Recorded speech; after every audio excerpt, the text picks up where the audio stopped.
Hello. Hello. नमस्कार ma'am. हा नमस्कार. तुमचं नाव काय आहे मॅम? माझं गीता मांजरेकर. गीता मांजरेकर. कुठून बोलताय? मी कांजूरमार्गवरून बोलते. बरं. तुम्ही पद्मावतीची कुठली औषधं घेतली होतीत मॅम? मी माझ्या मिस्टरांसाठी ना ते हृदयासाठी म्हणजे त्यांना अटॅक येऊन गेला ना त्याच्यासाठी घेतलेली हां. आणि ऍसिडिटी साठी घेतली होती. दोन घेतल्या ना, एक बरं. पावडर मध्ये आणि एक लिक्विड मध्ये. लिक्विडमध्ये. हां.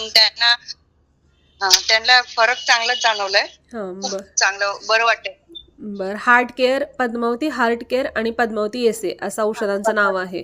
हो बरोबर? हो तर हो हो बरोबर मला बरोबर. सांगा, औषधं घेण्या अगोदर सरांचं म्हणजे कशासाठी औषधं मागितलीत? अटॅक येऊन गेल्यानंतर किती दिवसानंतर काय असं घेतलं होतं? अटॅक येऊन गेल्यानंतर जवळजवळ 8 दिवसांनी हे चालू केलंय तुमचं. पण त्याच्याने खूप फरक चांगला पडला. हां, हां. चांगला बरं. फरक पडला. ठीक आहे, चालेल. किती दिवस त्याच्यामुळे आम्ही आता कंटिन्यू करणार पुढे. हां. किती दिवस झाला औषधं चालू आहेत तुमची? आता नाहीतरी 10-12 दिवस झालेत. म्हणजे 10 त्याच्यामध्ये चांगला गुण आलाय. हो, 10-12 दिवसांमध्ये सरांना अगदी छान व्यवस्थित फ्रेश वाटतंय. हो हं. हो हो खूप चांगलं वाटतंय. ठीक आहे मॅम, चालेल. Thank you.